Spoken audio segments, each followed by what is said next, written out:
What's your first memory of X Games? My first memory of X Games was actually being in Rhode Island in 1996. I wasn't, I didn't work for X Games yet, but I went with my friend Tim Swart, who was the team manager at the time and marketing director for Airwalk. And I was doing some work for him at the time, and he brought me with him to Rhode Island. And I just remember being fascinated that like there was a whole thing that was on TV that was dedicated to our world that, before that was literally the only people who cared about it was us. Like if you skated or you rode BMX or any of those sports, like the only people who cared about them were the people who did them. And maybe like the other kids who were like, oh, those guys are cool because they do that thing. But there wasn't, it wasn't like, it wasn't like people were, how do I say? I never thought that the world was gonna care. And I also, I think we all were pretty stoked that the world didn't care. If that makes sense.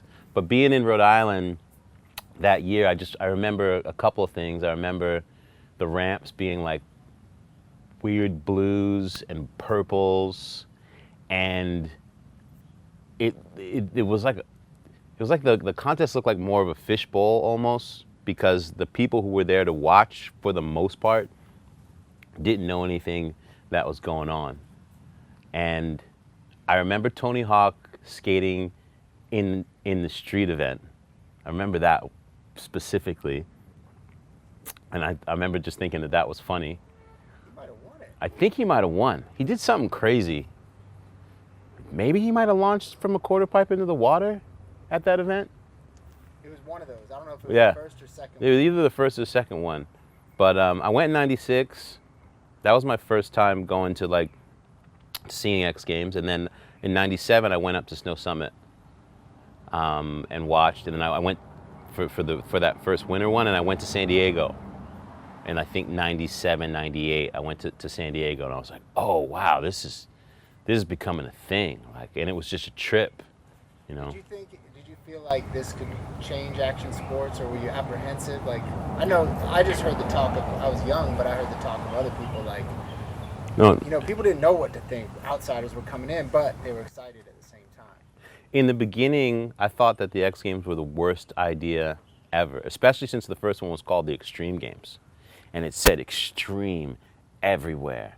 And all the broadcasters that they had, it's not their fault, but they had got thrust into a thing where, their boss called them and said, you're going to this Extreme Games thing that we just started. And you got stick and ball guys who knew nothing, and they're forced to try to like adapt and pivot and sound like they can communicate what's happening to this big mainstream audience. And it didn't go over very well. For us kids, it was just like what? Between the color of the ramps and extreme everywhere and the colors and the paintbrush like graphics, it was a tough watch. And also at the time, once like Madison Avenue and Wall Street decided like, okay, this alternative sports culture, there's an opportunity to make money here. All of the commercials and everything that you were seeing, you could tell was just made by people who knew nothing about the culture. And it was extreme burgers and extreme everything. And none of us wanted to be, I think in the culture, none of us wanted to be referred to as extreme. Like, you're just like, oh man, really? And people are like, oh, you do that extreme shit? And you're like, what are you talking about? Before this thing happened, no one that I know ever said, hey, that was pretty extreme what you just did. And what was really great, I think, was that ESPN learned that quickly and pivoted. They could have just been like, yo, we're the worldwide leader in sports. We came up with this thing. Ron Stamayo should have been like, it's extreme, and it's gonna be extreme, and if you guys wanna come here and make money, it's extreme. And they were smart enough to be like, okay, how do we adapt this? And they dropped the stream and just kept the X, and suddenly it went from like horrible to not so bad to, okay, this could be cool. Eventually, I mean, by the time you were there, it was like, Oh, it's cool. it's the biggest contest in the world. Yeah, it literally, it overnight became the most important thing that you could do if you wanted to make it in your sport. Like the X Games went from something like, I don't know if I want to do it, I think, for athletes, and also worrying about like your culture is gonna talk shit about you because you went. Like you were gonna have that chatter, like all the write-ups in the magazines, etc. It'll be like, here's how shitty it was this year, to, oh, this is the place where people are going to go and they're gonna save their tricks and they're gonna train for, and they're gonna put together a run that hopefully the whole world is gonna see, that's going to elevate their sport and elevate them and their careers, and an opportunity to just go like, to become a household name. Like to become a name outside of just within your sport and culture, which had happened before, I think, in small ways, in certain types of ways in the 80s, but not with this next level type of media. You know, there's a difference between a contest being on, you know, ABC's Wide World of Sports or CBS for an hour, and a network that is 100% dedicated to sports being like, we're just gonna show you this shit for 4 days in a row. And back then it was like 10, 12 hours a day of X Games. I loved it. You know, Yeah. Prior to that, I watched the Vision Rock and Roll Jam once a year, every year. You know, Yeah. For 1 hour. Yeah. So, And for me, like I fell in love with it. Like I fell in love with the idea of it. I was stoked to be able to see, it was just cool to see the culture get its due. And, you know, these athletes, you know, being able to rip and show like, yo, we're world-class athletes. And suddenly to hear these names being compared to the other biggest athletes in the world in conversation, that happened like that. perfect. Great answer. What are your most memorable moments as a fan? Man. Well, actually, let me back it up, because this isn't in here, but obviously you're the only one. How did you come to start working with X Games? You know, and what made you want to do it?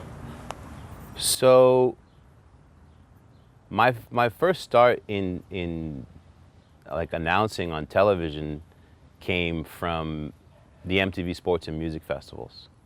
I had started hosting a couple different shows. There was this one, like basically just a hair above public access show called Bored Wild. That was my first real deal. And that the guy who did that show would take it and then sell it to affiliates all over the country. Because he was just a dude who was smart. Like he's like, I'm gonna flip this content. And because people were clamoring for like, we want skate surf, snow culture in any way we can get it. And so we would show up at events like Renegade without a pass, and he would take advantage of the fact that I knew people. I knew all the athletes, all the riders, what have you, and I'd do interviews, and they would just bogart some footage and then package it and sell it. And then that led to another show that first show was Planet X. Planet X was the first show, then a show called Bored Wild. That led to an opportunity at MTV on the MTV Sports and Music Festival. And then little did I know that people at ESPN were trying to figure out ways to elevate their broadcasting by getting people from within the culture to serve as analysts, sideline reporters, doing play-by-play, the whole thing. Now that X Games is going to become a real thing. And at the time, I was a team manager for a brand, a skateboarding, snowboarding lifestyle brand called Alphanumeric. And I was in Breckenridge, Colorado at the Vans Triple Crown snowboarding event in 1998. I had done a couple of the MTV Sports and Music Festivals, and so a little bit of people knew who I was, but it wasn't my job. You know, my job was promoting our brand and taking care of our riders. And after one of the... Those cars killing us, or? Yeah. Yeah. Okay. So after the end of the first day of the contest, I'm at the bar in this hotel in Breckenridge, and I get this tap on my shoulder.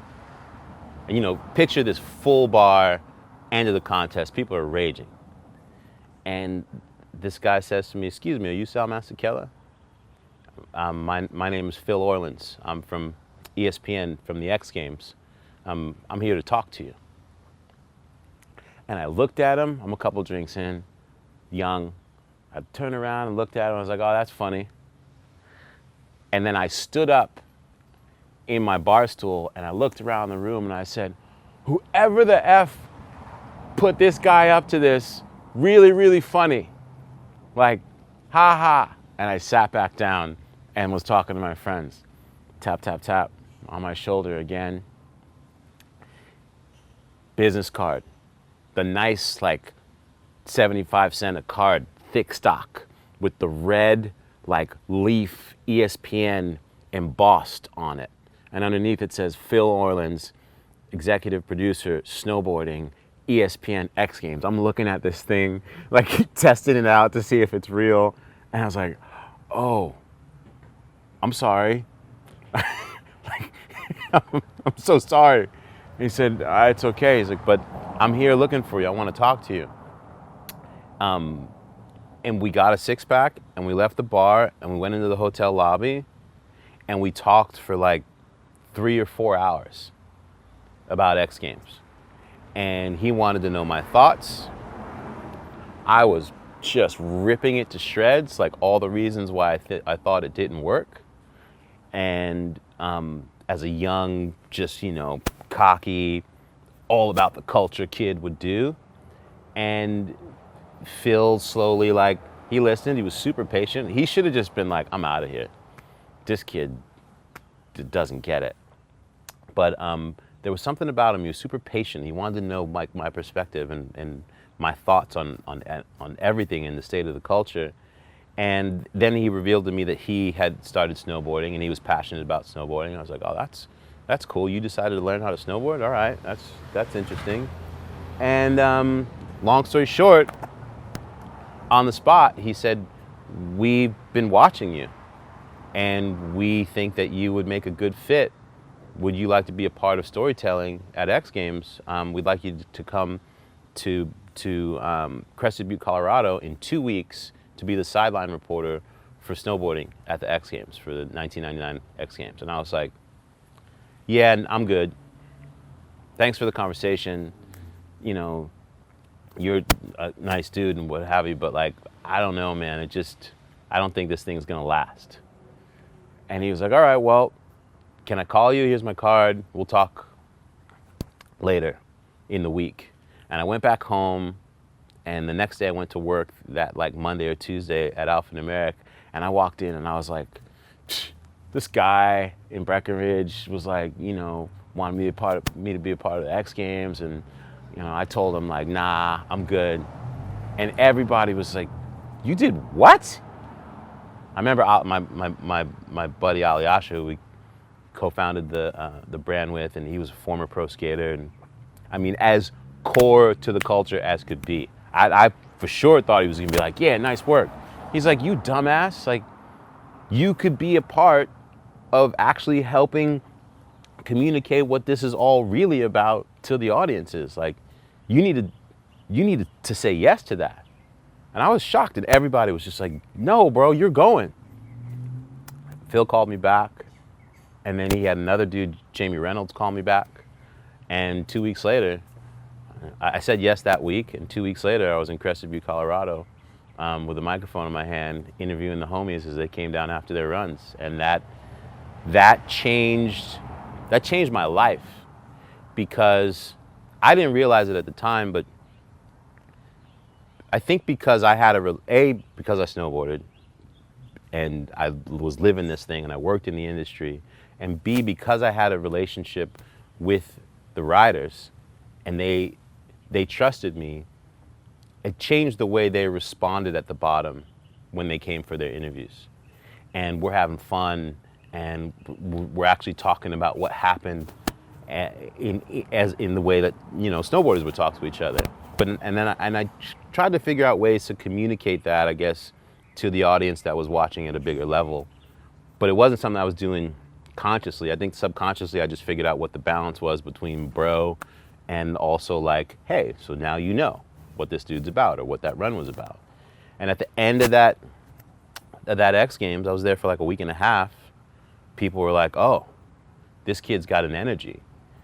And I still didn't have the mindset of like, I'm gonna do this again. It just felt like a one-off, And at the end of the contest, Jamie Reynolds came up to me. He's like, do you know anything about skateboarding? And I was like, yeah, I've been in and around skateboarding for the last 10 years. I used to work at Transworld Skateboarding Magazine, and I've been a team manager for skate companies. And like, I know the athletes, I know what it's about. And he's like, all right, cool. You're gonna come into Virginia Beach for this qualifier in 2 weeks.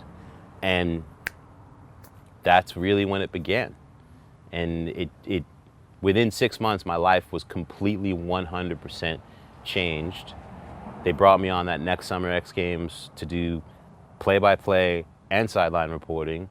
And then within a year and a half, like 2001, I think 2002, they made me the overall host of both the Winter and Summer X Games. And it was a trip too, because when I first got there, it was Susie Kolber and Chris, oh, come on, Sal. It was Susie Kolber and Chris, when I first got there to ESPN, it was Susie Kolber and Chris Fowler. They were the hosts. And they were like NFL and tennis, and they were professionals, like real broadcast professionals. And we would go on set in the early X Games, and they would be the hosts, and then they would access our like almost like panel discussions about what was happening. But watching the way they did the thing, like directed the traffic, did the storytelling, you could tell it was like, oh, this is real. These people are actual real journalists. And Chris and Susie really took me under their wings. And they were like, hey, you actually have potential to like do this. Maybe you should stop fucking around and like show up hungover, etc. Like this could be yours. And it took a long time to realize or to even believe that could be something I could do. And I almost lost the job, like more than once. I was horrible. I would be like, because it was a party. It was the first time that we all had access to like, you're sending it, And back then too, like even the riders, like you actually got shit if you didn't go out and get fucked up the night before. And if you came to the contest like sober and you were the guy who didn't go out, people were like, oh, who do you think you are? You trying to win, You wanted a piece of me. So yeah, it took a little while to get this thick ass skull to realize that I had an opportunity. And I'm really, really grateful to ESPN that they were patient with me. They could have fired me 50 times easily over the duration of my career, but especially in those first few years. And I started to listen and pay attention and realize like I got a chance at Stevie Lawrence was the one who took me aside. He's like, dude, you have a chance to become like an actual journalist, and you can have a career in sports broadcasting. Like you're a natural, but you need to learn how to do the thing. Like it's not good enough that you know about the sports and you know the athletes and you know the culture. That's all cool, and you have a natural delivery. But you need to listen and pay attention so that you can actually learn how to do this as a professional. And I started flying to ESPN for these like broadcast seminars where you'd be in a seminar with all the guys from NFL and NBA and MLB, and suddenly you're there. And these 2 days deep dives and storytelling and how to do an interview and what kind of questions to ask and why asking this kind of question is going to you have a short window, so you need to ask the best questions so you can get the best responses, and don't ask like a dumb question like, so how'd that feel, and waste your shot. And doing all those, I'm so grateful for the manner in which they invested in me, because I learned and my skills got sharpened, and it ended up, becoming like suddenly like, no, you're the guy. Like this, you get to drive the ship. Here's the keys. Don't crash it. Dude, that's awesome. I had no idea. It's I love the beginning of this story. That's the best part. It's a trip, man. Who put him up to this? Man, but yeah, I mean, you went on to be the face for 10 years. 13 right? years. 13 years. Yeah, Wow. I started in 1999, and I left at the end of 2012, beginning of 2013. That's awesome. Yeah. But I mean, you stayed in that industry. Like that changed your life. You're not doing apparel brands. No. Management anymore. Yeah, no, I guess I graduated from ESPN and was able to go on, and here we are, almost a decade later, and I have a career in television. Like because of what I did at ESPN, I ended up having an entertainment news show on E for almost 5 years, doing the Daily 10 at the same time that I was hosting the X Games. Like my whole life changed, especially come like 2005, 2006. It was just like, whoosh, it's on. You got a career. But I think you asked me about my memories. Like what are my biggest memories? Yeah, we're trying to. So biggest moments, like as a fan, and specific to tricks that you saw happen. Yeah. In this show, that's what we want to talk about. It's just these big moments. The biggest moments for me, like memory-wise, are Bob Burnquist's run. I think it was 2001 in Philly, where he just switches a gear and goes switch for like 6 or 7 walls, and it's funny, not funny, but it was like the most technical display I think of lip tricks that consecutively that you would see in a vert run, that if it was like just a demo, people would be like, oh, for like 2 walls. And he just went, I think he did a switch kickflip indie at one point. Like, he just went ham. He did the switch flip indie, grabbed the wrong side of the Grabbed wrong side, poop, poop. And that, Chris Miller and I were commentating, you just hear us screaming and losing our mind. That's one of my favorite memories. Because Bucky had it in the bag. And Bob Yes. was last to go. Yes. Bucky had it on lock, and Bob was like, hold my beer, bro. But that was a moment, and the energy in Philly, like, was insane. It's just rammed, Like it felt like you were at a championship NBA game at that event. That one was insane. What are some other classics for me? Obviously, I was on the ramp, standing on the vert ramp when Tony did the 900. That's just like, to be able to, I still trip out that I was there. Like, wait, I wasn't just there, like I was standing on the ramp. And that was insane. That was one of the best nights of my life. Was that one of the first maybe X Games moments where you're like, we made history to the world? That was the Tony Hawk's 900 changed everything for X Games, period. Like, that's really when X Games took off. Like, prior to the 900, it was a thing that was kind of cool, but the 900 happened on a Friday night. All right, here we go. The 900 happened on a Friday night in the summertime, in prime time in 1999. What I think made that so powerful, if you put it in the context of now, like, there was no social media. There was no other options for what people were going to be watching on television that night. Like, ESPN was on in every bar anywhere in the world that night, like, especially in America.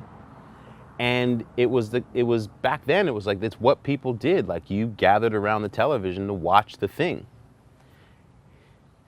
ESPN making the choice which was a huge choice from a broadcasting perspective, like behind the scenes of like advertisers, etc., and being like, we're going to push programming. We're not going to SportsCenter. The contest is over, but we're going to we're going to keep running this thing live and see if Tony Hawk could make this thing. That was huge. Like, that was so massive. I mean, if a basketball game or a football game runs overtime and something else is supposed to start, like, it's a domino effect from advertising and from all these other things that make the thing work, right? That get pushed, that you got to make sure that everyone's deliverables are handled. And they made the choice to be like, nah, let it run. We're going to let this ride. And people are watching these tries over and over and over again, and they never cut to commercial. So you got people gathering around. Like, you can picture people in a bar being like, hey, you see what this dude's doing over here? Like, even if the volume wasn't on. And I heard stories from people being like, yo, people started telling the people in the bar, like, we want to watch this, turn the music off, volume goes up, and now you got collections of people like watching. It's this dude, see if this guy's gonna make this thing. And you're watching the slams over and over and over again. I think he slammed 17 times before he made it. And there was just this energy. Not to mention the energy of the crowd and the way they were like, they would cut the cameras to the crowd, and people were just like, you could tell people were like hanging on every single attempt. It was this perfect storm, you know, so that when it happened, it was just like, and it was the Birdman. It was important that it was the Birdman, because the Birdman knew how to capitalize on moments consistently in his career. Like, the Tony Hawk brand was solid already, but this was like going to be the second coming of it. And Tony was always like ready to flip the switch for navigating media, whatever it was. Like, that's consistently been Tony. It's still Tony today. It's like it had to be him. It had to be X Games. It had to be on TV. It had to be Tony. It had to be X Games. It had to be on TV that Friday. All these things needed to be perfect for it to happen. And then ESPN being so genius at being able to flip the hype and the press switch on the back end, it was on. The next week, Tony might as well have won like 5 gold medals at the Olympics, because he was skating on the Letterman and all the shows, etc. And what was really incredible about Tony was that obviously that moment held the door open for him to do whatever he wanted, but he looked behind him and he held the door open. And he said, hey, it's on. Everybody come with me. And all of the athletes and all the sports, everyone got to benefit from that moment that suddenly made the world pay attention and be like, oh, X Games is a real thing. This is a place where the highest level of sports is going down in this genre. And suddenly, like, people stopped saying extreme sports, and now they were gonna like give it a little bit more weight and credibility with action sports. And that's when everything, I think, really became a thing. That's when the whole thing just went to the moon. That was an awesome answer. Yeah, I mean, that changed everything for everybody. For everybody. Everybody. The best thing about the 900 and that it was Tony is that everybody got to eat. Skateboarding got to eat. I'm sure if you looked at the data of what skateboard sales were in general across street, just everything. Like, think of how many kids discovered skateboarding that night. They were like, no, I'm learning to do that. Like, the trickle down metrics is mind-boggling. That to date, I mean, think how many gnarlier tricks have been done, but that's still the trick. It's still the biggest moment, I believe, that in skateboarding for the entire world. Obviously, there have been bigger moments in skateboarding, but relative to what it did for skateboarding for the world and for skateboarding as a whole, 900 is still no one's taking that out. Tell me about, I'll ask you just a couple more, but tell me about Jake Brown Slam. Oh, man. 2006, Jake Brown. We had trained for those moments in all of the drills. This is insane. We had trained for a moment like what happens if someone has a really severe injury and or possibly dies at X Games. Constant seminars and meetings and how to deal with it. But when you've seen as many slams as you have if you've been around skateboarding and snowboarding and BMX for most of your life, you just get used to like, all right, they're gonna get up. You know, they're gonna be fine. Also back then, we didn't have the knowledge that we do now about, you know, traumatic brain injury and what's really happening when someone has a horrible slam. So, you know, for years, you could find commentary of someone being, from my own mouth, of somebody laid out in the middle of a flat bottom, them coming to, and being like, look at that guy, champ, he's a warrior. What's that? He's gonna take his second run. Can you believe it? And then that person coming back, taking their run, maybe even placing well in the contest, and that person also never saying that like they didn't really know what was going on and all those other, it wasn't even cool to talk about it. It was just people patted you on the back and you went to the bar and you were good. So going into it, like you just expected the slams and you were used to it. That being said, never, ever had anyone ever seen a slam like the one that Jake Brown took. Like, and even though like Big Air was relatively new, like there had been slams, but not the dreaded like, what happens if someone goes up, leaves the wall with weird compression, and instead of going straight up, starts to drift off into the flat bottom? Because the idea of that is just horrific. If you ever even stood at the bottom of the thing, like you wonder how someone even could land in the transition and not die, let alone come out here a few feet where your whole life would change. And I just remember that time when he went in the air felt like minutes. I think you hear us, we're all just like, oh, oh, oh, oh, oh, oh, oh, oh. Like you had time to take it all in what was happening. Like, oh, this is that thing that you thought could never be possible, but you thought, what if, and now it's happening now. And then, bam!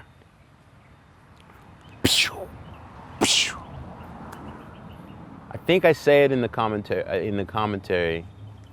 I just from a reactionary point, I think his shoes exploded off his feet. And I was watching it not too long ago, and I realized that not only do his shoes come off of his feet, they fly out of frame and continue to take, like they're taking upward flight as his body just like completely, you know, just collapses and crunches. And in that moment, I thought, oh, today's that day. He's dead. There's just no way. I didn't think anybody could survive that. And neither did Tony, and it was that awkward moment, like, okay, we've trained for this, but like now we're here. And we got through it. I remember the producers in our ears just helping to guide the ship. When we went to commercial, calming us down, because we're freaking out when we went to commercial. Like, fuck, he's dead, you know. Like, all right, we're gonna come back. You guys are gonna be professional, and we're just going to talk about what we know. Nothing else. We're not gonna speculate. We're only gonna talk about what we know and what we can see. Gather it together. We've got this. And it was insane to not only like see him start to move, like as everybody came into the flat bottom, all the riders rushed to him and medical, etc. And next thing you know, they're like, wait, what? He's getting up. No, he's not getting up. Like you're expecting him to get carried out on a gurney. Yeah. There we go. Yeah. We were expecting him to get carried out on a gurney, you know, taken to the hospital and get the news that like he didn't make it, or he's in critical condition, or ICU, or something. Paralyzed. Like all the worst ideas is what everybody in the place had. And then, you know, a few minutes, oh, he's not getting up. I think maybe Ellis, maybe he had his arm around Ellis. Ellis might have been one of the people who was helping him walk, and It's Jake. He's waving his hand. He's clearly like not there, but he's like, no, I'm good. And this dude walks off on his own power. And then there's just like this wave, and I think I said something like, Unbreakable Jake Brown. The movie Unbreakable had just come out recently, and I said something like, Unbreakable Jake Brown. And then he goes off to hospital, and you're getting updates, you know, maybe liver, pelvis, wrist, what have you. And they're like, no, he's coming. He's going to come. I think he came the next day. Yeah, the next day we were at, we were inside of the stadium, downtown. Not downtown, but USC. Yeah, but the next day we're at the stadium where we do all of, we've been doing all the freestyle moto stuff. And that day they're like, Jake's going to come in and you're going to do a live interview with him, live hit with him. He's going to walk through the stadium to the crowd, and you're going to interview him, and he's all right.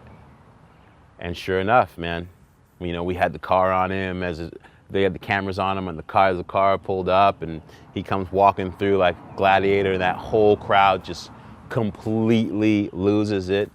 And I think Jake was in the bar that night. I remember being in the bar with him that night. I remember hearing that he might have left the hospital and been at the bar the first night, and I was like, that's impossible. But then I saw him out at the bar that night, and the next year he was back doing his thing. But that was a moment. That 2006 was crazy. Was that 2006 or 2007? I don't have the year. I think it was 2006. But yeah, that was crazy. And then of course 2006, Travis Pastrana double backflip is like, that's up there with the 900 and all of it. Yeah, I was gonna ask you, like, Yeah. what did Travis mean to X Games? Just with his tricks, with what he brought, his personality. What did he mean? There are a handful of athletes in any sport that bring to it not just like the greatest amount of ability, but they're also the most engaging personalities, and they have this mystique and aura about them. Like clearly they're in the midst of their peers, but they're over here and their peers are over here. Tony Hawk, Shaun White, Travis Pastrana, like doing their own thing. Make shit look effortless, and they also just have this way about them that you're just drawn into this, like they're rock stars. And Travis was a rock star. Travis was also like beyond the call of media savvy in a way that I actually haven't seen from anyone else, in the way that he took advantage. As soon as the cameras came on, you know, you'd see him focus, whatever, and be like, hey, Travis, can we do an interview? All right, sure, yeah, no problem. All right, yeah, well, you know, just really excited to be here, and man, who knows what's gonna happen if it goes bad? And he could tease the thing in a way where people would be like, yo, this dude's crazy. I wanna see if he makes it. And he was so good at that. And I don't know if that was Travis's way of like nervous energy thing that he does. I don't know if that's a thing that Travis would do to like manage nerves or whatever, but he was really good at using those moments to like, I'm not show you how scared he was, or, you know, all the precision into going into the planning of the thing. He was his own hype man. Like a real, like your own real live hype man, to the point where you're just like, all right, I gotta see what this dude can do. And the double back was, I mean, we saw in X Games just the road to get to the double back, like how many bodies had to get carried off of the field. I was there when Carey Hart knew he wasn't gonna make it in Philly, but had to, for the culture, chuck it. Womp, womp, wah, bah, broken. See ya, off to the hospital, but you get like a dope girlfriend out of it, and wife. Like that literally was how he met Pink, was that year. But you saw how critical it was. Like, and freestyle moto is the only sport in the whole deal where like if you slam, bye, we'll see you next year. Like maybe, but no real margin of error for failure. And the double backflip was that thing where everyone was like, "There's no way you're gonna." I don't care how many foam pits it's been done into, that ain't happening in real life. And that night in Staples Center was sold out, like Laker playoffs, sold out energy for the double backflip. And it didn't matter whether you were a skateboarder, BMX, or whatever it was, everybody from every sport was there, cameras out, being like, I need to see this, see if this shit is gonna really go down. I remember my mom was there, and you know, she was all freaked out, and my mother's in like does alternative health and like is energy. She's like, I'm doing energy work for Travis. We're gonna make this. I'm sending him his mom peaceful. And I remember his mom she's having a nervous breakdown. That was another moment where you're like, oh fuck, like I never had gone into an event thinking someone's gonna die before. Even at any of the like big airs, what have you, I never thought like, oh, someone's gonna die tonight. I thought someone's gonna get hurt, but never thought like someone's gonna die. And behind the scenes that day, there were all sorts of conversations about whether or not this was even the right thing for ESPN to be doing. Like, should they be hyping this up? Are they pushing him to do this? There might have even been like articles that week as to whether or not, you know, has it gone too far? You know, in the wake of Jake's injury, and now here comes this double backflip. And man, that the hype that day, and the anxiety and the collective energy of everyone in the space of like, we need this to happen, because it not happening is going, whatever happens on the back end of it not happening is going to be the worst thing ever. And whoop, whoop, bolts, just both wheels perfect, like he just went up, went, nah. That's what it looked like. It looked like he tested the jump. And he was up there, as high as you could possibly be. Remember him ghost riding the bike up that other side of the ramp, and then that was another moment. That was another moment for XGames to go from here to here, like the total collective of it. And Travis was that perfect person, because not only did he make it, he ain't gonna be crying afterwards. Oh, I can't believe I made it. I was like, yeah, can you believe it? Gather all the homies together, like he just, woohoo, let's go. And that's another one of those moments, I think, that if you talk to any person now that was in the Staples Center that night, they'll tell you the same story about what that energy was. And Travis was the perfect person, and he continues to somehow be that dude, continuing to lead the charge. That's awesome. Speaking of crazy people, how difficult do you think it was for someone like Shaun White to go from snowboarding to skateboarding and win at both? Be the best in the world at both? Yeah. I think it was very difficult for Shaun White to make that transition from snowboarding and being the most dominant person in snowboarding in a half pipe to now come and compete in vert. Like, it was always cute, I think, for the skateboarding community. It was cute that Shaun also skated, right? And that, you know, he had that ability. It was cute, and it was cool, as in so long as like, don't come over here and like, you're not one of us. It's cool that you do the thing, but you're not at this level. And when he decided to come in and compete in vert, I don't know if people are aware, there was a lot of pushback and chatter within skateboarding, like, who does this dude think he is? Like, really? You can't come in here and like, this is what we do. And I think he weathered all of that chatter and all of that, like, is this a gimmick? Should he actually be here? And can he actually do it at this level, at the biggest contest in the world? Because that's what it is. It'd be like being like, yeah, I'm really good at skateboarding. I'm really good at basketball. Like, you should I should go like play in the NBA. Like I'm a street baller, but I should go play in the NBA. You know what I mean? Like people would be like, no, you didn't earn your stripes to be here, even if you're great in that other sport. Or like you're good, but You're good. Yeah. It was definitely like, you're good, but you're not great. Like, you got to be great to do this here. And he came through and he did the work and he took the criticism and he not only like showed up, but he got to the point where he became the man to beat in his second sport. Which if you look in the history of like two-sport athletes, there's not, show me some other story where like a two-sport athlete isn't just like decent in his second sport, but like dominant. And Sean went from being like someone that people thought of as a good skateboarder to being one of the most dominant vert skaters competitively on the planet. Like, that's insane. Perfect answer. You've done this before. Maybe. Looking for. Not in a long time.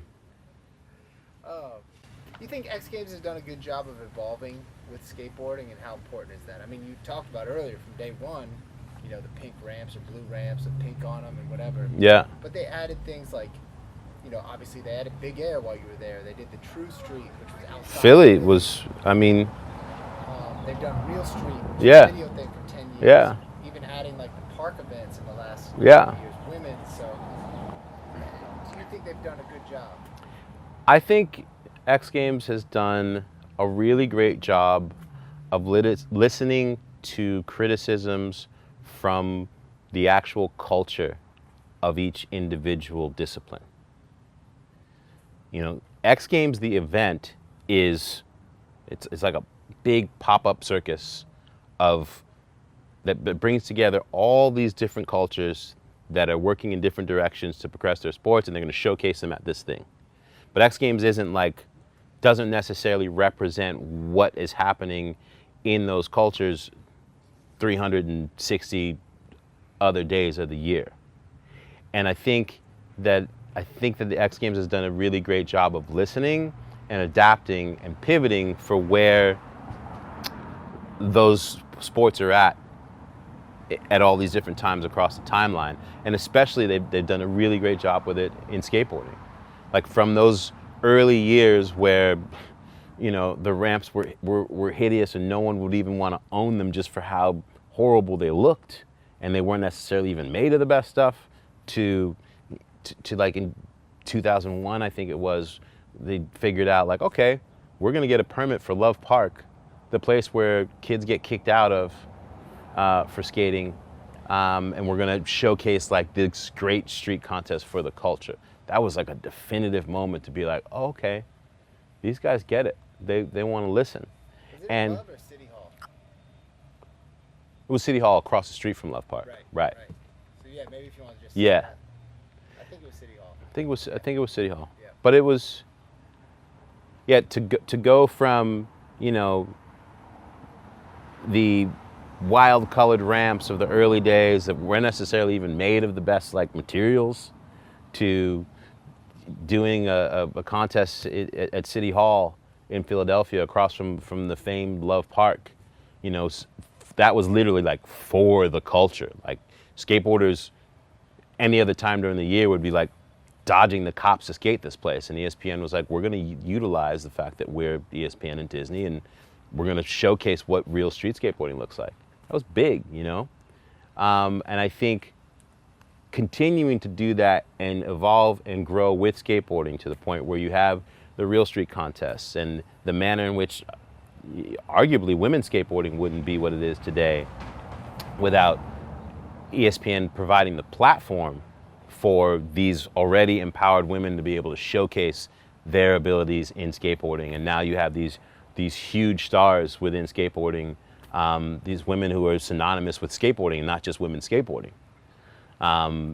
As a result, I believe, of X Games. So I think that they've done a really great job of listening to criticism and engaging with the individual communities of all the different disciplines. But the real sort of lead for that, I think, has always been skateboarding. What was it like when you saw Big Air for the first time? Because we had seen like Danny's stuff. Yeah. It came in 2004.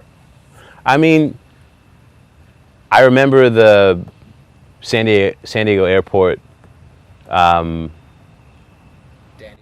the Danny's ramp. Yeah, I remember I remember that whole issue of Transworld Skateboarding, that playback shot of Danny Way on this introduction of the mega ramp, and just that was just a moment for skateboarding.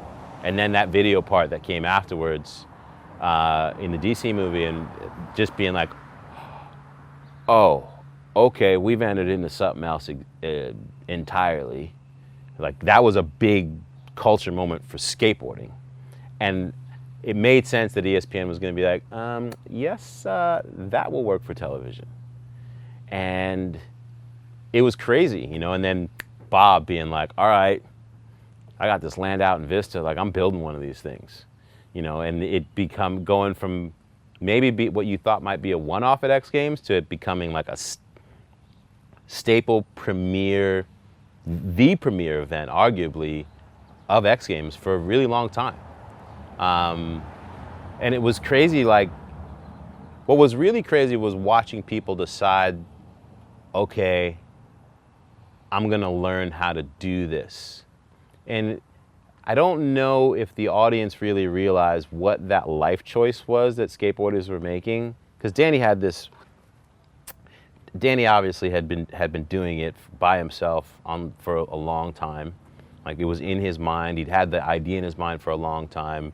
DC builds him the ramp, etc. And now everyone's like, whoa, wait, what is this? Because it's not just like some Evel Knievel stuff. Like, it's basically like super technical skateboarding, but like on a Giganosaurus crazy level that you can't really comprehend. Almost like Tony Hawk's Pro Skater, but in real life. And then all those different skateboarders being like, okay, I guess I'm gonna give this a go. And if you've ever stood on top of a big air ramp, it's a horrifying feeling. It's just horrible. Like, whenever I had to go up there to just even to interview somebody, I'd be like, and look over, like, wait, you gotta get across this thing, and then once you live that part, you have to like go do this other thing? Like, that's insane. And not just like make it, but like be artistic and creative and be judged. Be judged for how artfully you survived the thing. That's really what Big Air is. Like, he lived, and also look how pretty and technical he looked in dodging death. That's how I look at Big Air. And it was crazy, and it is such a testament to like the relationship that a skateboarder has to have with skateboarding. Like, just to do skateboarding at a decent level requires, like, you have to forge the relationship every day. Like, and just to be a decent skateboarder requires a crazy dedication and a relationship to your skateboard that is always here, right? It's up and down. Like, for a little while it's going great, and then suddenly, like, you can talk to the best skateboarder in the world and they're like, I don't know how to skateboard this week. Right? And that's like in non-life-threatening skateboarding. Like, it's this crazy like dedication. It's mental, physical, technical. Suddenly you feel something a little different and it sticks and you can do it. Now you take that and you're like, all right, cool. Let's throw it up on a mountain and see how that goes. Like, where you need to be able to feel and have all these nuances, etc., while going like 50 miles an hour. It's insane. And those battles, like, to see the way people adapted, and not just adapted to get decent at it, but like get good enough at it to compete against Danny, that shit was insane. Like, Danny was the dude, and he reveled in the fact that, like, this is my house. I built this thing. You are gonna have to exponentially change like your total existence to beat me at this thing. And then, you know, these great battles that ensued, especially between him and Bob, you know, those were legendary. And then Jake sort of always being in the wings, almost as like his little, like his protege, and then like him being able to step up to the plate and not just be the protege. And you know, all the various ways that people approached it was my favorite. Like some people would just have a helmet on and knee pads, no elbow pads or anything. And then there's what's his name from Florida? Originally from Florida, got knocked out a few times, but he would be like all. Originally from Florida, but lived in Encinitas. You know what I'm talking about. Maybe I have Florida wrong. I'm trying to think of who skated it early on. Like Ellis did. Ellis skated it. Bucky tried. Bucky tried. Tony. Young guy, young kid, ended up being really good. Come on, Sal. Elliott? Elliott's from New York. Elliott's from New York, so not Florida. Elliott Sloan. Yeah, Elliott. Yeah. Sorry. Thank you. But yeah, you had all these different people who approached it a different way. Like some people, just knee pads and a helmet. Like I'm good. And then you got Elliott Sloan, who's just like, he looks like he just walked out of an NFL locker room, right? You know, and then people who tried it, people who are like not just good skateboarders, but great skateboarders, who tried it for a little while and was like, yeah, I'm good. I'm just gonna stick with the thing that I'm special at, and I will watch and cheer for you guys, but this ain't a thing for me. And no one being like, oh, that person's like, no one would ever say to you if you chose not to do it, be like, you're weak sauce or whatever. Like, be like, yeah, I understand. I'm scared every time I walk up here, is what you would hear from every rider. And then just being able to like find a way to channel and stay focused to be like, okay, here's what the next like 7 seconds look like to make sure that I live, and figure out a way to have some textural fun at doing it. You know, like how do you make this fun? And that's what I think made watching people who were great at it, it was so incredible. Like Bob, you know, Jake, Danny, Elliot, you know, and then that obviously the next wave, the generation of kids who, your Tom Shaws or wherever, were like, I was never scared because this has always been a thing. Like they didn't have to make, the Tom Shaws, etc., they didn't have to make a decision in adulthood to risk my life to do the thing that has never existed before that has massive consequence. For them, it was always a thing. Like it always existed. And they got to learn young enough to be like, to get the feel of it, like when you're a kid, like, oh yeah, it's cool, it's normal. And it was cool, interesting to see the way that sort of progression built. But like, you had dudes in their late 20s and 30s being like, all right, sounds like a thing that I'm gonna start trying to do. That's insane. That's where I was. I did it once at Danny's, and then and I did it, and I was like, that was terrifying. I'm glad I did it. I'd never want to do it again. I'll never be at his level, so there's no reason. It wasn't fun. Right. So there's no reason for me to do this anymore. Yeah, if you couldn't figure out a way to make it fun, you didn't have any. You were really actually risking your existence to be up there. Because if you're just like being up there battling fear, shit's gonna go bad anyway. But if that's where you're like the buzz is, like, then shit's gonna go really, really bad. I rolled down the top of the landing one time into the quarter pipe. The most fearful experience of my existence, bailing at the top, because I was like, there's no way I'm kick turning here. And I wasn't even at the top. I was like maybe 20 feet up. And until I stopped sliding, I just remember being like,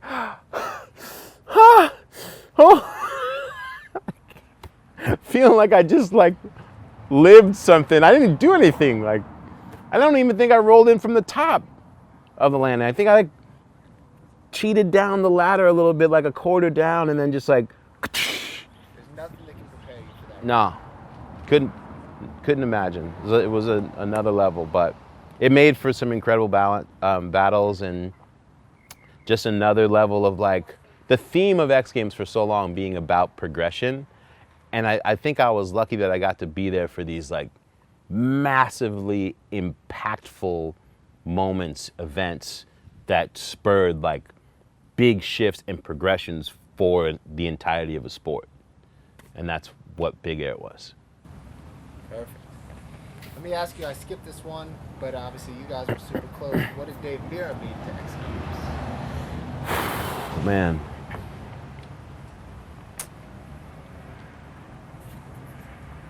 Mira was Superman. Mira,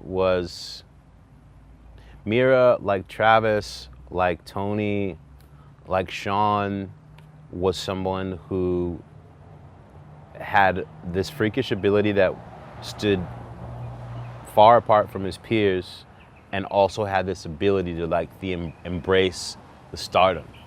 You know, he was just cocky enough that it was admirable and likable.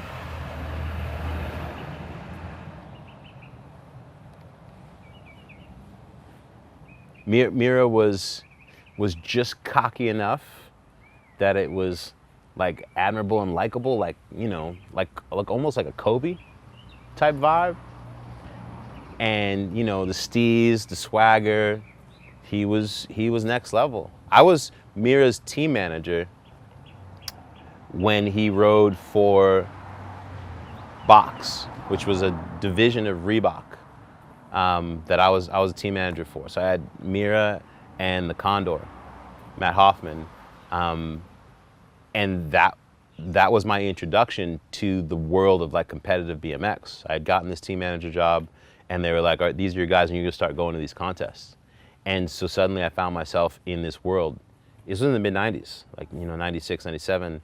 And so I knew Dave Mira from, you know, the humble Italian family in Rhode Island.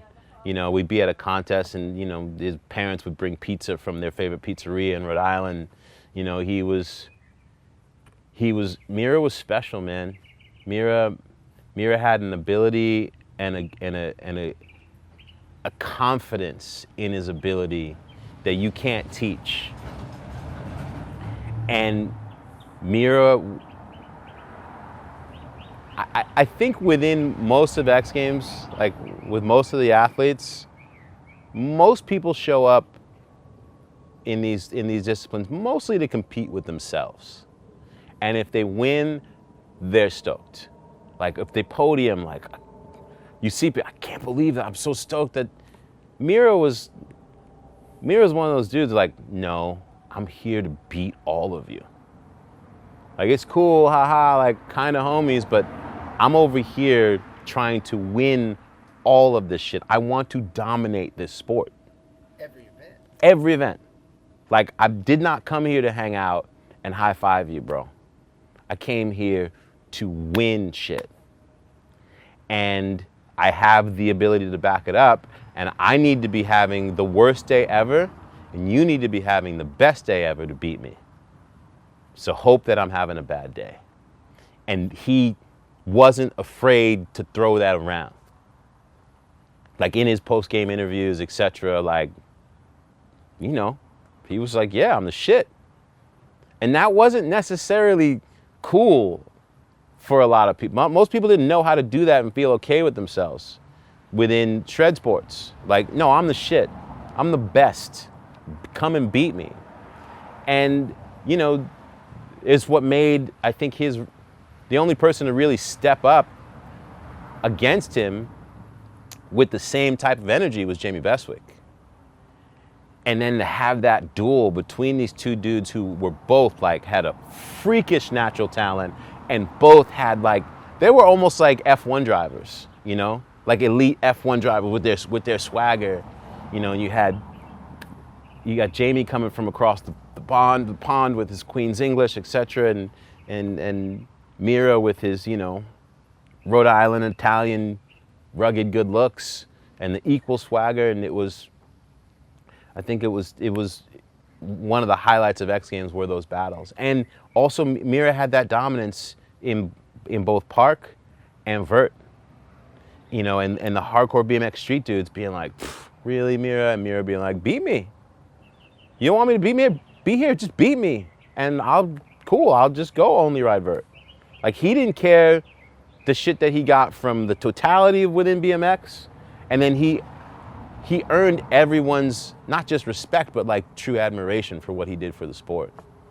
And it was horrible losing him. It's horrible because he was, especially on the back end of his career, like he continued to do so much and continued to be so much of an ambassador for the entirety of the culture, not just BMX. You know, we got to go on the road with him, having him on the Tony Hawk tour, on the skate park tour, and he was just a joy to have. Like, Mira loved to talk shit, and if he talked shit about you and gave you shit, it meant that he loved you. You know what I mean? Like, he was just that kind of dude, man. And to see the way he was carrying himself on the back end, and suddenly like having this dedication to triathlon, and like not just being decent at it, but doing that Mira thing where he became like, oh, like you can do this and get the respect of that community. When I first started deciding to like change my lifestyle and be fitness driven, and as I started getting older, like, dude reached out to me, I see you, Sal. See you training, taking care of yourself, man. I'm so proud of you. And we would text back and forth, and up until like shortly before he died, I'd been in communication with him not even a month before, and he would push me. Do you think Mira, and this is just my theory, I think, part of the reason he left is that I think there's certain people like him that, head injuries aside, I think they can't stand not being the best. I think Bestwick eventually got to him, and I don't know if this would be in here, but yeah, I think Bestwick got to him where it was hard. He couldn't beat him, and I don't remember he stopped competing. Yeah. I think it was hard for him to not be the best. Yeah, Mira enjoyed, 15 years, maybe more, of unequivocally being the best, like just Dave Mira and everyone else. And I think he pushed Jamie to lock himself in cages and do everything he could to get to the level where he was able to become that and dominate Mira. Because in the end, it was like Ali late in his prime. Like, I don't want to watch you fight like this. I want to remember you at this level, And I think Mira definitely didn't walk away the way he wanted to, because he was used to being the man. And he left unceremoniously, that way. And I wish that Mira would have actually left like smelling his flowers and being able to look in the rearview mirror and be like, man, look what I did. I don't know that he ever made peace with that level of the exit, but it was cool to watch him thrive within his family, etc. But it makes you wonder, where he was at with all of it. But man,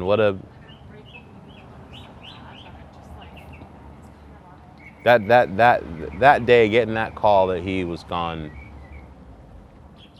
that really, really broke me, man. It broke all of us, but yeah, man, may he rest in peace. That's it.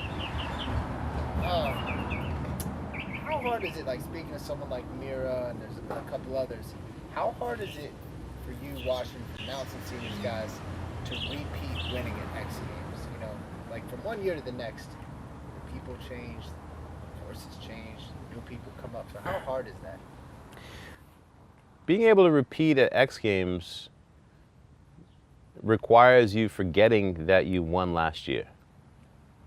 Like, you don't get to, winning the year before at X Games doesn't give you an advantage the following year. It actually raises the stakes against the possibility of you winning again very, very high.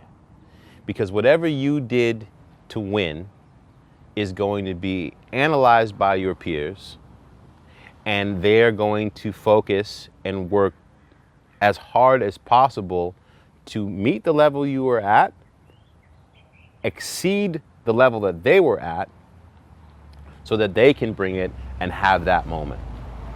And it is arguable that that is a stronger hunger than the defending one's title hunger.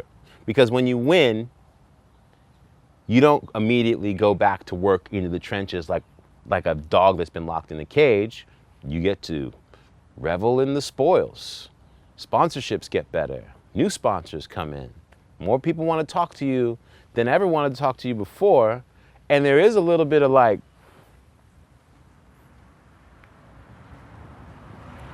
this feels good. This is what like I broke all those bones for. And, you know, wondered if I was ever going to be able to do the thing again. And because of those injuries, you know what I mean? Like it is the ultimate reward. Winning at X Games is the ultimate reward for all the work that people don't see. And the manners in which these men and women break their bodies in the hopes of getting to the very, very, very top. And what's also great about these sports, especially like when you look at skateboarding and BMX, the whole basis of the sport is, how do I take what you did, add this to it, and make it this? That is what these sports are about. How do I do them? How do I do it higher?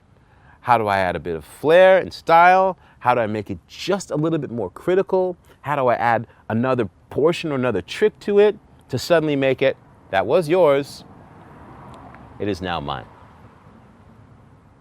There's no, if you look at the landscape of any other sport, like they didn't raise the rims in basketball.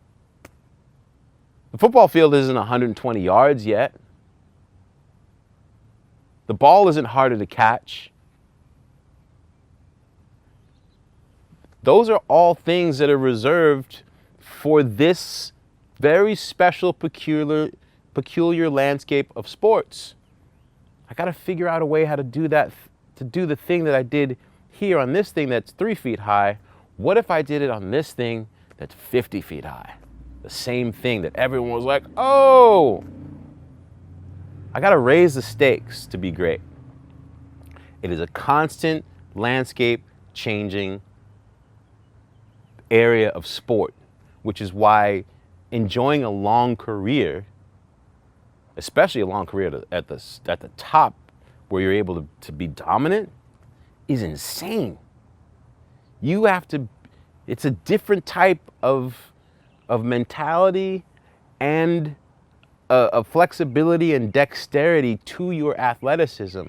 Like, do you know how to pivot over and over and over again? Not be like satisfied with the thing. Like, can you pivot, adapt, and grow while continuously being in a space where the stakes are being raised and you're not necessarily the one raising them? Someone can come out of nowhere and do a thing where you're like, oh my God, what? Fuck. And that's what I think has made winning at X Games multiple times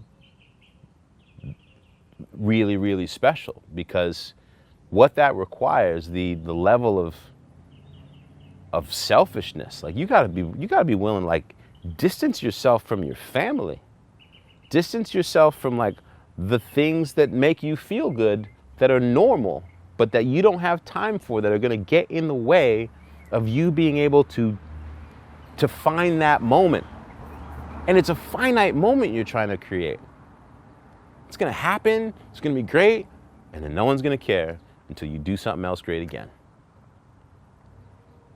I think that's my favorite answer you had so far. Been trying to get that out of 10 of these interviews. Hey, it was pretty clean. Got lucky. Yeah. Dang. Speaking of that, and I only have a couple more questions. No worries. Time, but Bob has won 30 medals so over, that's over. He skated the first X Games. So, Yeah. Since '96 through a couple years in 2000.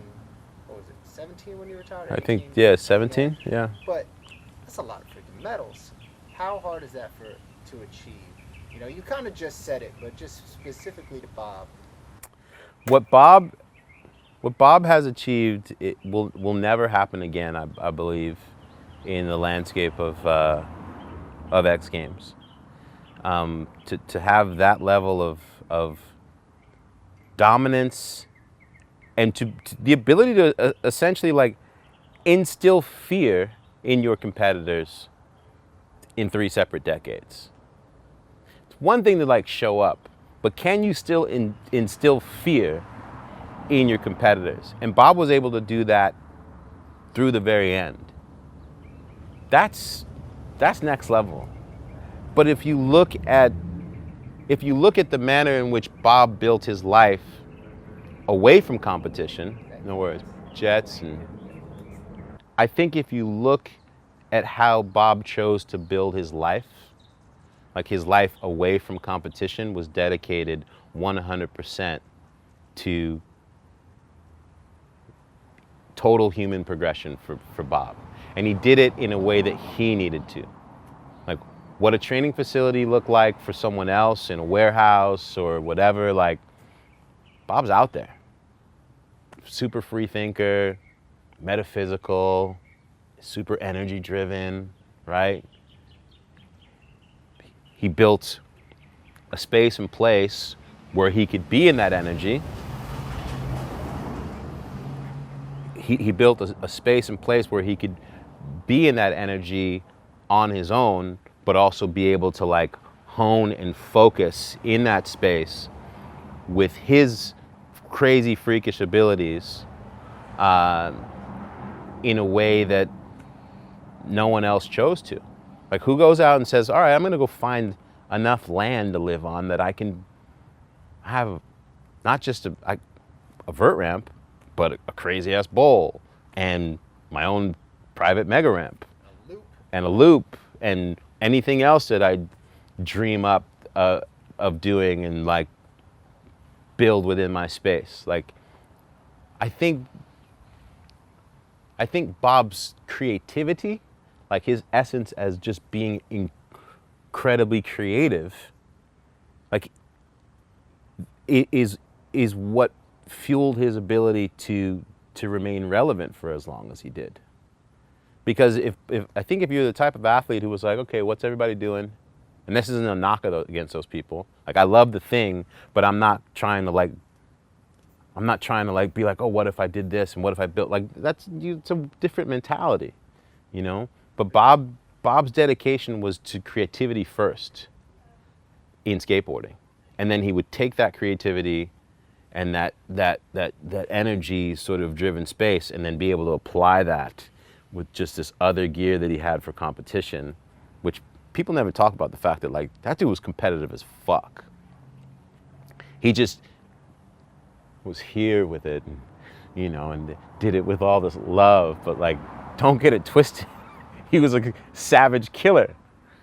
And that was what was so cool about Bob, was like creativity, energy, take all that and just like Doctor Strange, like straight up Doctor Strange. Like,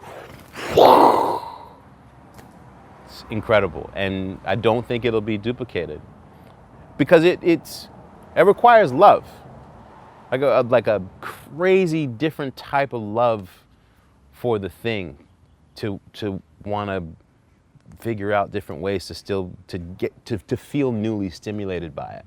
And I think that's something that was, anytime I got to go out and watch Bob in his space, that's something that you know from skating with him, like that's just some different, he's working with some different particles. Great answer again. I got 2 more in here. What do you think? What did you think when Rally Car came to X Games? What did Rally Car do for X Games? I was not initially a fan of Rally Car coming to the X Games. I was just like, wait, more engines? I think Rally Car came in the midst of also like snowmobiles making their big play, and there was suddenly like just felt like engine culture was making a really big deal at X Games, and I came from my purity was like skateboarding, snowboarding, BMX. I was stoked when surfing had its window because I'm a surfer as well. Moto came in and I was like, all right, that's cool. That makes sense. You know, there's a lot of crossover there within the cultures. But then when like all the heavy engines came in at first, I was like, oh, really? Is this what it's becoming? But I really, I came to fall in love with rally. And there was also this, there was this thing about like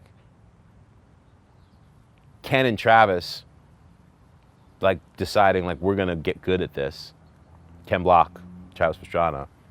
I got to go with them to the rally school that they went to. I did a piece where I went there for like 3 or 4 days and learned how to rally with them. And when I learned and I saw how hard it was to drive a rally car, and also thought I was gonna die being in the passenger seat with both Ken and Travis, that's when I was like, oh, this is amazing. This is next level. Like this is a whole crazy other thing. Changed the way I looked at cars, etc. But the irony that it also became the place where, what was there a saying? The cage is where you go to age. The roll cage of the car being where aging stars within the landscape go to remain relevant. And suddenly Bucky, who was always dedicated to car culture, like behind the scenes, Bucky always loved car culture, so it became a place for him, and then Mira, and you Deegan, etc. And suddenly it was like, oh well, here's all these dudes that I already love, that everyone already loves, getting to compete at this other thing that's not their first love, but that they take just as seriously. It became almost like a bonus round of the people you already love, Like mixed. Golden Girls. Yeah, the Golden Girls of X Games, against some of the best in the world that come from that discipline, and actually like holding their own and beating them. I mean, not just holding their own, becoming dominant in those spaces. It just really speaks to the type of athletes, again, like it's a reminder that these dudes are not stuntmen. These are like highly adapted athletes that have built these reactionary techniques and in their athleticism that can apply to all this other different shit, to the point like, well, this isn't our first love, but we'll get good enough to compete against the best of the world in it. That part is, I think, was really, really incredible about what the rally created. And it, Bucky and a host of others all have Deegan. Now they all have separate careers in motorsports that came from Rally at X. It's amazing. It's awesome. It looked like it was fun. The only thing for me was there was no tricks in Rally. Yeah. You know what I mean? But I think from a spectator standpoint, that was the first thing X ever had that Winner. could go winner. We know who won. We know why he won. He was Yeah. the fastest. He got there the quickest. Wasn't judged. Winner. Same thing with, obviously, with snowmobiles, but like it was winner. There's no, oh, but this judge thought that, no. Winner. That's it. And again, it showcased just how competitive all these dudes really, really are. Like that they want to win. I missed a question that I got to ask you, Sure. which was going back to, we're doing another piece on him right now too. So is Sheckler. Sheckler came in at 13. How gnarly was it for, like, what? Describe that situation of Sheckler coming in and dominating. He not just so if you remember that year, X Games was the big one, but he won the Triple Crown, the overall Triple Crown, Slam City Jam, Right. Gravity Games, and then X Games. I was at that Slam City that he won too, and I remember how pissed everyone was. Yeah, because the year before he was like a cute little kid. Yeah. at home. So maybe you could talk about Yeah. him winning at 13, the youngest winner ever at that point. Sheckler winning at X Games was a changing of the guard for skateboarding. And prior to Sheckler winning, it was that thing where like, oh, it's cute. It's really cool that. Yeah. Prior to Sheckler winning at X Games, he wasn't a threat. it was really cool that he had this skill level, and it was cute, and he had all these mentors, and they're all patting him on the back. But they didn't envision him suddenly, like, they didn't envision him going from being like cute to total dominance. Like that. In the span of like a year. Where suddenly at 13, like the dude that you were like happy to see because it was cool is like taking checks out of your children's mouths. He's competing against grown-ass men. And it wasn't cute or cool anymore. And he had gone on a tear. I was at the Slam City Jam he won, which Slam City was the most prestigious like skateboard contest in the world. Does not look or function like anything like X Games, like total skateboarding chaos. You win that, like you're a deity. You were a deity in skateboarding, period, for forever. Like you won Slam City. Like we're never gonna forget that. And it was a huge tear for him that entire year. So by the time he got to X Games with his little gold chain and like cool kid haircut, he's taking money out of people's mouths, like rent, my kids and babies, and that he was able to like focus and not be intimidated because now they weren't as cool to him. Plenty of people thought the judges were boosting him. There was plenty of discussion all year long about should he be winning all these contests, etc. It's like separate conversation. And Sheckler didn't care. He did not remotely care. He was like, I'm here. I've been doing this since I was 6. Like, I want to eat too. I want to like buy toys or whatever he was going to do at 13 with grown men money. And it was a trip to watch, and it was similar for Sheckler. It was the same thing for Nyjah. It was a similar type of vibe for Sean, like where if you look at what the culture was like in the difference between the culture in the 90s and the 2000s is you didn't make it as a pro in any of these sports until you were pretty much a man. Like you were an am, people paid attention to you, but you didn't get to play at the top level until you were a relative adult. And mid-2000s, there was no like the kids have to stay over here anymore. Like now, if you have the ability and you're good enough, you're going to compete against the best. And it changed the landscape. It sent a lot of people home early. And, you know, obviously, if you look at what, like, it was another case of somebody being so good and having all the other stuff that comes with it, the looks, the swagger, the attitude, etc., where they remain the best in their sport and also jump to like mainstream superstar. And they're famous outside of just the thing, which also puts a way bigger target on your back when you're famous outside of just the thing, like when you're actually kind of bigger than your sport. Sheckler got that. What's that? He got that. Oh, Sheckler got that and then some. I mean, think about the win-loss column for the Sheckler reality show and what it did to him in skateboarding. And then being able to overcome that and be dominant and earn the respect of skateboarding as a whole again. What that dude has been through to be able to continue to win and be top of podium through all of that, no human being should have to go through that. And he not only did it, but he managed to go through all of his hard parts and his challenges and his mistakes out in the open and in public, own those mistakes, and remain endeared to the totality of skateboarding culture. And for people who don't know anything about like skateboarding outside of watching X Games, like your place in skateboarding is not guaranteed. There are a bunch of unwritten rules, whether they be right or wrong, that if you violate them, skateboarding's got the original cancel culture. Like you can get canceled real easy by your peers, you know, or get pushed to the side because you don't represent the thing the way the the powers that be, the you know, that sort of dictate what the culture is, say it should be. And if you don't honor what those things are, you can find yourself suddenly being on the outskirts. And Sheckler went through that as a kid, as a teenager, like being in and then out and then in and then out, like as a kid. That's be tough to do as an adult, but to do so as a kid and also be famous,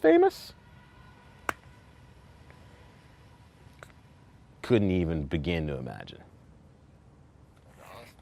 What about Nigel? When Nigel came in, Same. were you there? Yeah, like, I was there. Yeah, I was there. I was there for long dreads to the ankles, Nija at Slam City. I remember that contest when the first time that he showed up and made that difference at like 12 I think he was, 12, 13 maybe. He did that indoor street. The indoor X was one of the first ones he did. Yeah. Tiny little kid. Yeah. People, but what did you think like when Nigel came in? Was that also another change of like this kid is gonna be it? I mean, to this day, still, it's like there's everybody and there's Nigel. So much better than everybody. I think that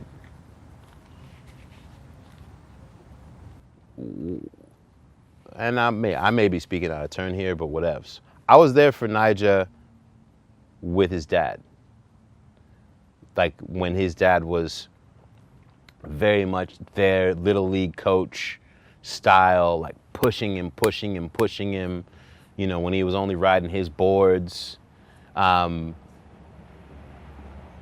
And I remember how you had this little kid who's like 11 years old, and he's very his parent figure is very much like at the forefront, and that was something that you just didn't see at like a skateboard contest, like in skateboarding with grown-ups, like sort of be on the back end, cheer for your kids, but not like, you know, we're doing this. And I think that there was an immense amount of pressure on Nija in whatever his family dynamics were going on, where skateboarding was probably a super outlet for him in a way that none of us could probably comprehend relative to what was going on in his life as a kid. And whatever those dynamics created with his clear and natural ability that his dad had honed in on, right? Coupled with being able to execute that in the midst of the best in the world and having access to like being in and around the best of the world, and like you'd see Nigel like 1 week and the next week you're like, wait, how do you get that much better again? Where he's not just like some cute kid. Whatever all of those things created in him created a level of drive and a need to be the absolute best that you can't create, you know? He went through that whole like, oh, you know, he can do that in a park, but can he do it in the streets thing in skateboarding, right? And then he had to like go and just like, oh, wait, you guys think I can only skate contests? Oh, okay, cool. Well, watch me just go out and start murdering like all of your historic spots, like just gonna decimate shit, and then you're gonna be mad that it's me that's doing it. And I don't know what it is, but there's something there that drives him beyond anything that you could ever comprehend. The more pressure that you put on him, the more that he's gonna just go out and create and defy anything that's logical. To this day, like I think Nigel's body is in his late 30s. Like Nigel's in his 20s, mid 20s, but his body's old relative to the amount of skateboarding. Like 23. something like that. Like Nigel's at 23, 24 years old. His body's like 35, 36, relative to the amount of skateboarding that he's experienced and like the horrific like slams that this dude just like has muscled away. I think he probably skates in way more pain than anyone could probably comprehend, but he has. Remember in Neo in the Matrix when he suddenly like could see the code, and he's like, oh, it's all zeros and ones. Like, that's Nigel. Like, he sees things in a manner that no one else can comprehend, and in turn he's your favorite thing to when you see Nigel put a clip up on Instagram, you're like, you have to get ready for it. You're like, okay, what kind of like illogical beauty is this kid going to show me? Like, He's put it on Instagram, so you know something heavier went down. right. That's just what he puts on Instagram. Like, what he puts on Instagram would be like game changers for like 99.9% of everyone else's lives. And this is just like what he's doing, fucking around with, like, you know, someone towing him behind a Rolls and then towing him behind a you like some other car, or him out like on his dirt bike. Like, he's just built of something else. But what the manner in which he was able to do it from, again, like Sheckler, from child into man with the whole world watching, that's not normal. And to be able to to continue to excel with all that pressure and criticism from not just your skateboard world, but now from like the world, I don't know, there's something else there. But he's pound for pound of any athlete across all the genres of sport, Shaun White included. I believe that Nigel Houston has the greatest natural ability for a thing that I've ever seen. Effortless isn't even a strong enough word for him. And cue the skateboard. It was funny we were doing. There are some people who, if you've never seen the thing before, and then you showed them like 5 clips of 5 different people, they'd be able to tell you, like, if someone never seen skateboarding before and you showed them skateboarding from like 20 people and Nigel was in and amongst them, they'd be like, oh, well, that guy's the best, right? Like, if they've never seen skateboarding before.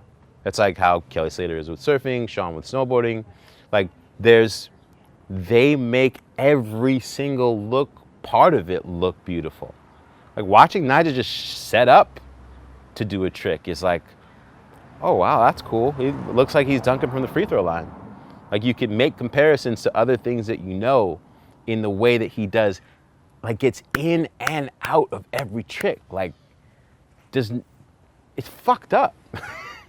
He knows it's going to happen. That's the difference. Yes. He knows this is going on. Like, it's a fluke for it not to. Right. You know? That's, dude, you said it. That's about as perfect as you could say it. Everybody else is trying something. He's doing it. Yeah, Miro was like that too, right? Yeah. It was just like, like you said, he's like, if I have the worst day of my life, you have the best, you might win. But he's got Yuto chomping on his heels right now. What's that? Nigel's got Yuto. Oh, Yuto. Yeah, chomping, like he's coming. No, he's here. Yeah, he's here, but he's beat him. Yeah. So it's crazy. That's like, last year was the first time you saw Nigel like A little sweat. Yeah. I liked the beginning of when Yuto showed up, like, that he had the advantage of not speaking the language. Right. And you know what I mean? Like, yeah, so you're like the silent killer, like super mystery. Like, we see all the ability, we've watched all the clips, but like, there's no explanation from him that we can comprehend that you could like derive it. It's just like, I just know your only point of reference you're gonna have is me doing the thing, but none of the other noise, because I don't speak the language. Exactly. That's a trip. The last question I have for you is just memories of music at X Games, you know, and how that, like, if there was any concerts that you remember that. Well, here's a good music memory from X Games. I used to host a thing that we did called X in Concert, where I would get to go and interview bands and watch them perform. They would fly me out to go and interview these bands because they made sense. It was music for the culture. So, you know, I'd be hanging out with Pennywise, and like, I remember going to Ozfest and hanging out with System of a Down when they first came out, and like hanging out with these dudes in their trailer, and, you know, 311. So I think what ESPN would do is make deals with these labels so that they'd get like probably a discount in usage for music for X Games related properties, and then these bands would get showcased on ESPN. It's like a perfect win-win. And then I would just go and hang out with them. 311 was a big band at a certain point in X Games, and I went out to Vegas and hung out with them, and they had these like 5-gallon honey jars of weed before that was like a legal thing. They're like, you smoke? I'm like, yeah, whatever, a little bit. And you know, they open up this drawer and I swear, the biggest jar of pot that I ever saw in my life. But my favorite, probably my most classic music and X Games story is with Blink-182. And this is before Blink really, really explodes. This is the year that it was the album where Damn It came out. And they just went from being like, yeah, this cool punk band to like MTV darlings, etc. I was from North County in Encinitas, and a bunch of those dudes were too, and they were like a bunch of mutual friends. Like Chris Cote knew those dudes, and a few others. And so I had met Tom before, but I didn't know everybody else. Long story short, they're like, we're doing a shoot with Blink in Encinitas, and then we're gonna go in the studio with them, and they're gonna do a live show, and they're gonna perform Damn It live for the first time. The song hasn't come out yet. So we're at the beach, we're at Swami's doing the initial interview, and they show up, and it's Tom, Mark, and Travis. And we're hanging out. Travis, of course, is like just playing his part, quiet and brooding. And Mark and Tom are playing off of each other, and we're having a fun interview. And I'm about to throw to this segment where we see the video for Damn It. And as I'm about to throw to it, a seagull flies in overhead and completely blasts my entire face with seagull shit. Like nose, eye, corner of mouth.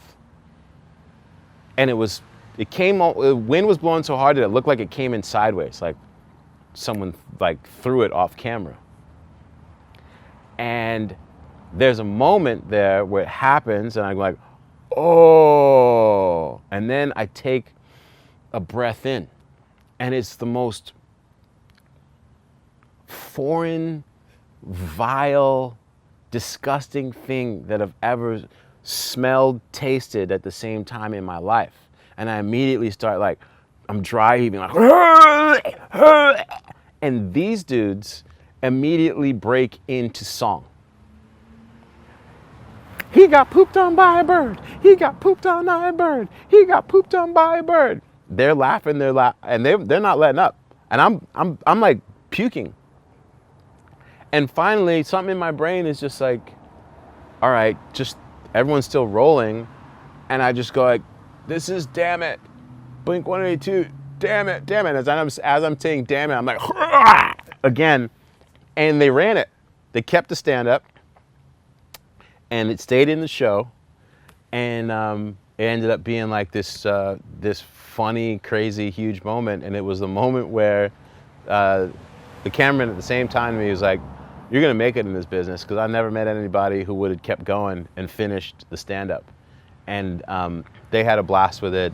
And then we went to their studio and they played like all these songs off the album that would change their life, like make them no longer accessible, like, hey, we could just call Blink for an interview.